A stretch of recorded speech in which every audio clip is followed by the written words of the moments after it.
Fala galera, Sauro da Bahia, vamos voltando aqui então à parte de nacionalidade. Esse bloco, na minha opinião, não é um bloco muito difícil, é um bloco tranquilo. Nós vamos falar sobre naturalizado e sobre português equiparado, beleza? Os naturalizados, como nós já vimos anteriormente, são aqueles que têm vínculo derivado, adquirido ou secundário com o Estado brasileiro, né? E aí o que acontece? A nossa Constituição, ela trata de forma muito superficial sobre naturalização. Mas o que eu preciso saber, professor? Vem comigo. Nós vamos falar então aqui agora sobre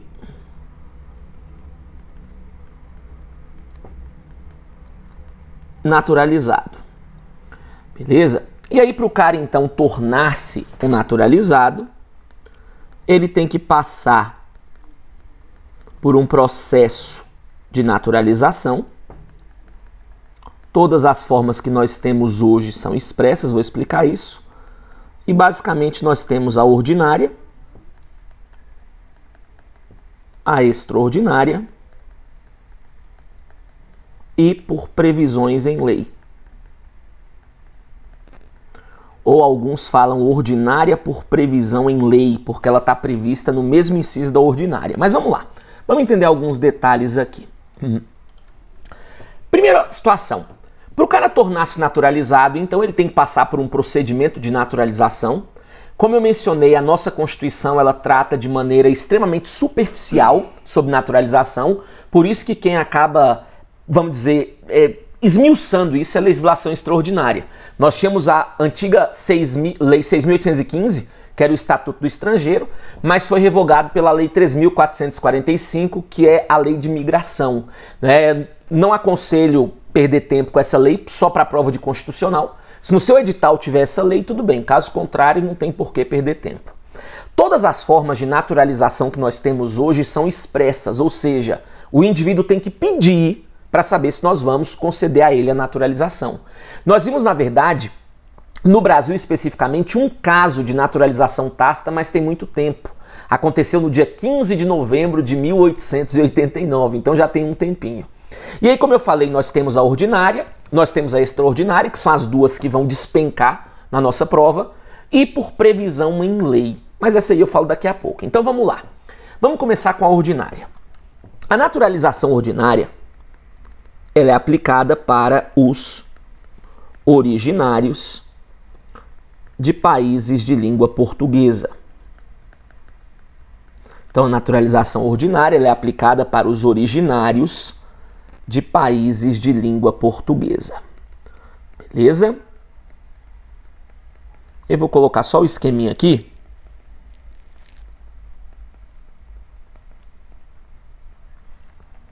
Para não ter problema. Então vamos lá. Olha aqui comigo agora, por favor. Então, a naturalização ordinária ela é aplicada para os originários de países de língua portuguesa, ou seja, aqueles que vêm de Portugal, Angola, Moçambique, Guiné-Bissau, Cabo Verde, por aí vai. E como vocês vão perceber, nesse caso aqui a nossa Constituição ela foi extremamente superficial e flexível. Por quê? Para essa galera aqui, a nossa Constituição vai exigir um ano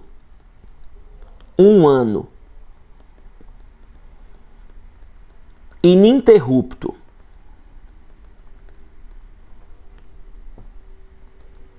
de residência e idoneidade moral. Então, para os originários de países de língua portuguesa, exigimos um ano ininterrupto de residência e idoneidade moral, ok? Agora, vejam aqui um detalhe muito importante. A lei de imigração, ela vai colocar outros requisitos. Porque tem que saber, tem que estar trabalhando, tem que saber ler, escrever e tudo. Tem várias situações aí que a lei estabelece, mas não é obrigação nossa do Constitucional. Nós só temos que saber que os originários de países de língua portuguesa, naturalização ordinária, precisam de um ano ininterrupto de residência e durante esse um ano terem idoneidade moral. Agora a grande pergunta é a seguinte: com um ano ininterrupto, tem como saber se alguém é idôneo? Bem complicado, né? Às vezes a pessoa fica casada há 30 anos, não sabe dessa idoneidade. Por isso que aqui você vai colocar uma observação importante. Coloquem assim. Vamos lá. Observação. Nesse caso, cumprido os requisitos cumpridos os requisitos, o indivíduo o possui, cumpridos os requisitos, o indivíduo o possui uma mera expectativa de direito.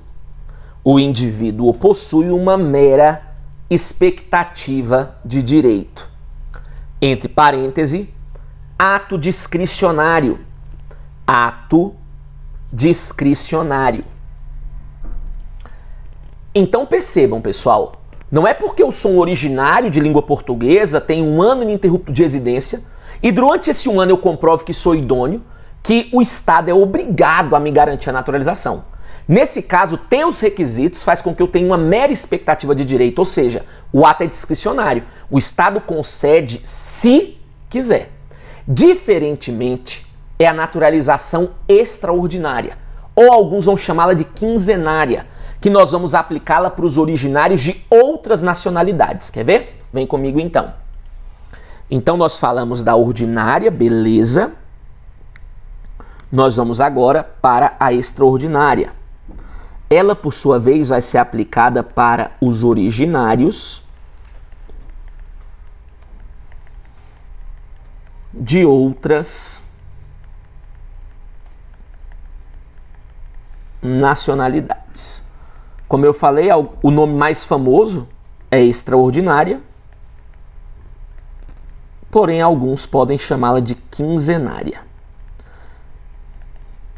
E aí, como vocês vão perceber, essa aqui, por sua vez, ela acaba sendo bem mais exigente. Beleza? Essa aqui, por sua vez, ela vai ser muito mais exigente, como vocês vão perceber aqui. Quer ver? Quais são os requisitos aqui?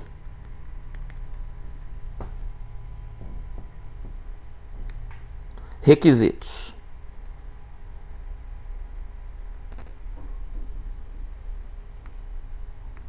Primeiro, 15 anos ininterruptos de residência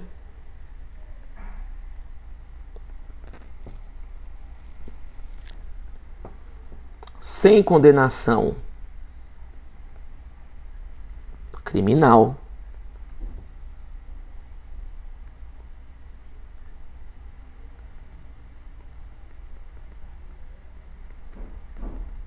e deve ser feito o requerimento. 15 anos ininterruptos de residência, sem condenação criminal, e deve ser feito o requerimento. Vem aqui comigo, por favor, para entendermos alguns detalhes. Visivelmente, essa aqui é muito mais exigente, né? Então, o que acontece? Primeiro detalhe, 15 anos ininterruptos de residência. Aí vem uma primeira questão em prova. Pessoal, durante esses 15 anos o cara pode sair do país? Entenda, são anos de residência e não de permanência.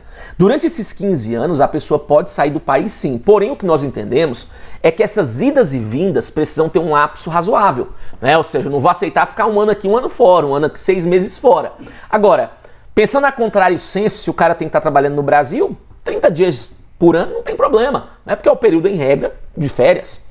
Sem condenação criminal no Brasil, a vida pregressa dele não nos interessa. Se a partir do momento que ele chega aqui, ele consegue a sua ressocialização, é isso que vai nos importar. E tem que ter o requerimento conforme o texto coloca expressamente. Beleza? Agora, professor, naquele primeiro caso dos originários de língua portuguesa, tem que ter requerimento? Tem.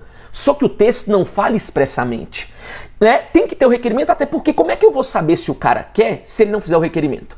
Agora, o texto não colocou expressamente, o texto só coloca expressamente nesse caso aqui. Então, se você pega uma banca literal que gosta de cobrar o texto seco e lá naquele primeiro caso coloca requerimento, tá errado. Agora, para uma prova do CESP, que é uma prova mais reflexiva, uma prova mais inteligente, claro que eles vão considerar essa situação. Mas, eu vou repetir, expressamente a Constituição só fala em requerimento na extraordinária.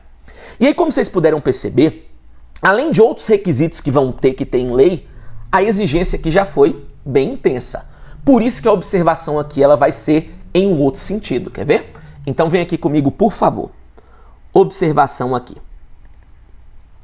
Nesse caso, cumprido os requisitos,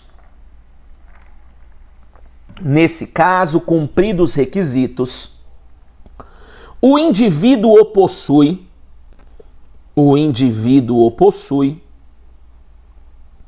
direito subjetivo à naturalização. O indivíduo possui direito subjetivo à naturalização. Entre parênteses, ato vinculado. Beleza, pessoal? Então vem aqui comigo, por favor. Naquele primeiro caso da ordinária, uma vez cumpridos os requisitos, o indivíduo ele tem uma mera expectativa de direito. O ato ele é discricionário. Nesse caso aqui, como a exigência visivelmente foi muito maior, a rigidez foi muito mais intensa, uma vez cumpridos os requisitos, ele vai ter um direito subjetivo à naturalização, o ato é vinculado. Agora, alguns falam dos outros casos de naturalização previstos em lei. Porque quando a Constituição fala da ordinária, ela fala aos originários na forma da lei e aos que na forma da lei. Alguns falam até em naturalização ordinária por previsão em lei. Se você pegar a lei hoje 3.445, ela fala de outras formas de naturalização. Só que entenda, eu não estou te dando aula de legislação infraconstitucional. Estou te dando aula da Constituição. E na Constituição são apenas esses dois casos de naturalização. Eu não vou ficar aqui enchendo linguiça com aquilo que não cai em prova, simplesmente para demonstrar conhecimento para vocês. Não é o meu objetivo. Meu objetivo aqui é ser pragmático naquilo que vai ser cobrado na sua prova. Isso eu estou fazendo. Então, dessa forma, nós já vimos os casos de brasileiros natos, aqueles que têm vínculo originário com o nosso Estado, e vimos agora os casos de naturalização, aqueles que têm vínculo secundário. Vamos falar agora de uma figura interessante, que é o português equiparado. Vem comigo. Falamos dos dois casos de naturalização, vou falar agora do português equiparado. Pessoal, o português equiparado, ele é chamado em prova de quase nacional. Se ele falar na sua prova de quase nacional, ele está falando de português equiparado e ponto final. Acabou. Agora, coloque um conceito aí, por favor, de português equiparado. Coloquem assim. É um português que vive no Brasil. É um português que vive no Brasil com direitos de brasileiro.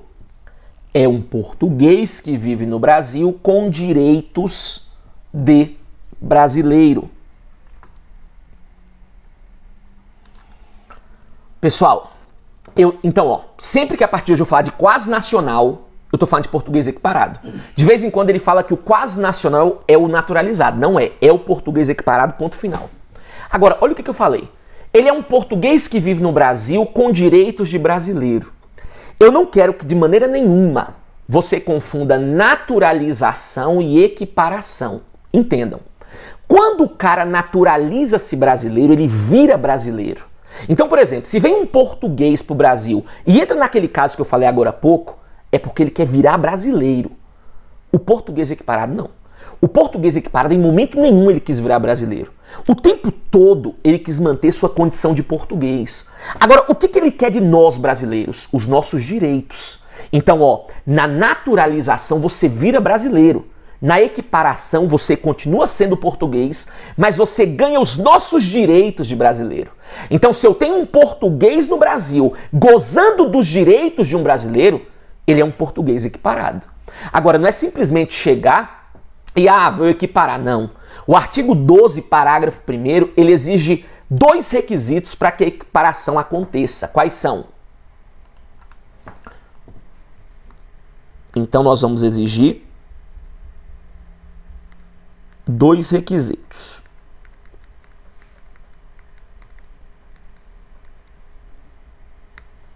Nós vamos exigir, então, que ele tenha residência residência permanente e que ele tenha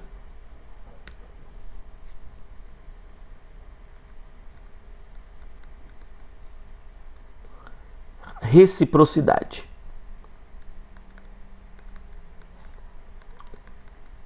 Residência permanente e reciprocidade. Vem aqui comigo agora, por favor. Professor, quantos anos ele tem que ficar no Brasil para ter residência permanente? Entenda, não é questão de tempo, é questão de comprovação. Ele tem que comprovar o animus manendi, a vontade de permanecer. Então, se ele falar de prazo aqui de tempo, tá errado. Segundo, tem que ter reciprocidade. Se aqui no Brasil eu tenho o português equiparado, lá em Portugal tem que existir o brasileiro equiparado. Se aqui eu dou ao português os direitos do brasileiro, lá eles precisam dar ao brasileiro os direitos do português. Como eu sempre falo, juridicamente tem. Tanto a Constituição brasileira quanto a portuguesa falam do assunto. E em 2000 foi celebrado em Porto Seguro o Tratado da Amizade, onde mais uma vez eles ratificaram esse compromisso de equiparação. Agora, na prática, eu nunca fui lá pedir, né? Então, não sei. Beleza? Agora é o seguinte. Já sei, então, quais os requisitos, só que eu vou no último ponto, que é a questão do status. Quer ver? Qual status esse cara ele tem? Nós já vamos colocar aí que ele tem status